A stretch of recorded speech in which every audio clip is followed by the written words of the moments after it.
Subscribe कीजिए royal teacher को education संबंधी न्यूज़ तुरंत पाने के लिए।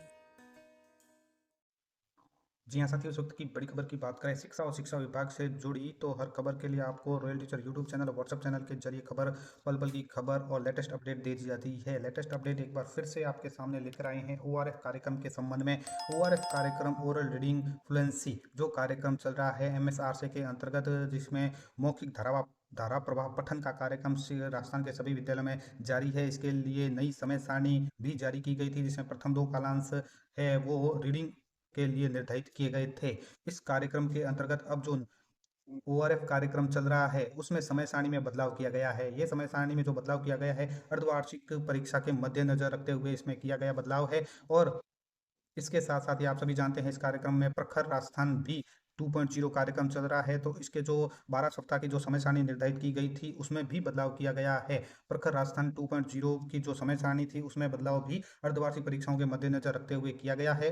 पहले बात करते हैं इस आदेश की, जो कार्यालय निदेशक माध्यमिक शिक्षा राजस्थान बीकानेर की ओर से जारी किया गया था। ओआरएफ यानी मौखिक पठन प्रवाह कार्यक्रम के अंतर्गत पठन सुधार हेतु क्रियान्वयन के संबंध में जो दिशा निर्देश जारी किए गए थे उनके अनुसार है वो मौखिक प्रवाह पठन कार्यक्रम का प्रारंभ किया गया था, जो एफएलएन पर केंद्रित था। और इसमें विद्यालयों में प्रखर 2.0 अभियान के पोस्टर चस्पा कर कार्यक्रम का व्यापक प्रचार प्रसार भी करना था।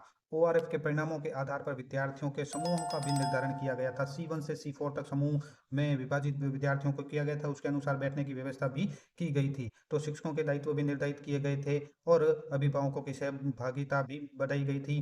ये सभी होने के साथ साथ राजस्थान स्कूल शिक्षा परिषद की ओर से मुख्यमंत्री शिक्षित राजस्थान अभियान यानी प्रखर राजस्थान 2.0 की 90 दिवसीय कार्य योजना भी जारी की गई थी 2025-26 के लिए।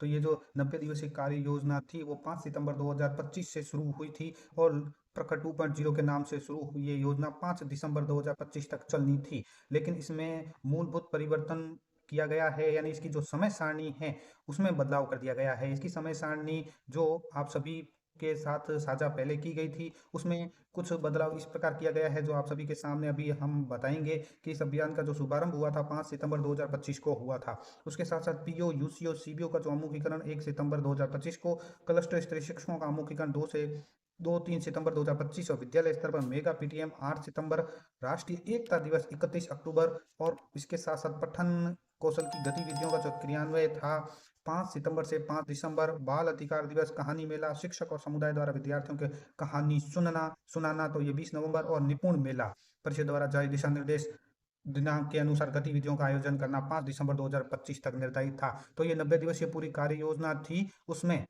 कुछ परिवर्तन किया गया है। इसमें समय रेखा और आगामी प्राथमिकताएं निर्धारित की गई है। इसकी जो टाइमलाइन है वो भी है वो बता दें आप सभी को। जो सप्ताह निर्धारित किए गए थे, जैसे सप्ताह नंबर 7 है वो 3 से 8 नवंबर तक चलेगा, सप्ताह नंबर 8 10 से 15 नवंबर तक चलेगा। उसके बाद इसको है वो स्टॉप कर दिया गया है। वो इसलिए कि अर्धवार्षिक परीक्षा है इसलिए इसको स्थगित कर दिया गया है। तो यहाँ पे 17 नवंबर से 2 दिसंबर तक ये ओआरएफ कार्यक्रम है वो स्थगित रहेगा। इसके बाद 9वां सप्ताह 2 से 6 दिसंबर तक चलेगा वापस, 10वां सप्ताह 8 से 13 दिसंबर, 11वां सप्ताह 15 से 20 दिसंबर, 12वां सप्ताह 22 से 25 दिसंबर, और उसके बाद निपुण मेला 23 दिसंबर को होगा। उसके बाद जो ओआरएफ का कार्यक्रम का मूल्यांकन किया जाएगा वो जनवरी के मध्य और छुट्टी के बाद किया जाएगा। तो आप सभी जानते हैं जनवरी में और दिसंबर के लास्ट में जो छुट्टियां हैं, सर्दी की छुट्टियां, उसमें छुट्टी के बाद है वो ओआरएफ मूल्यांकन लिया जाएगा। तो आगामी जो भी है हफ्तों की तैयारी के लिए शिक्षक ऐप पर उपलब्ध सामग्री आपको देखनी होगी।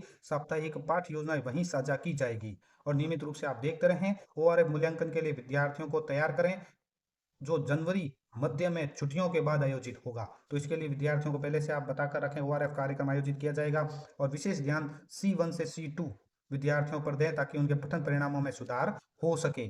तो ये वापस टाइमलाइन जारी की गई है, तो इसका स्क्रीनशॉट लेकर आप अपने पास रख सकते हैं कौन सा सप्ताह कब शुरू होगा कब समाप्त होगा। इसके साथ साथ जो निपुण मेला है वो दिसंबर में आयोजित किया जाएगा। इसकी डेट है वो 23 दिसंबर रखी गई है, जिसमें अभिभावकों, अधिकारियों, कलेक्टरों की भागीदारी होगी।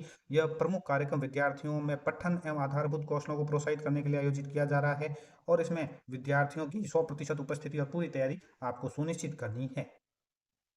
तो दोस्तों ये थी आज की शिक्षा और शिक्षा विभाग से जुड़ी बड़ी खबर। उम्मीद है दोस्तों ये वीडियो आपको पसंद आई होगी। वीडियो पसंद आए तो जरूर लाइक, शेयर और सब्सक्राइब कीजिए। पास में आने वाले घंटी के बटन को जरूर दबाएं एजुकेशन संबंधी न्यूज़ तुरंत पाने के लिए।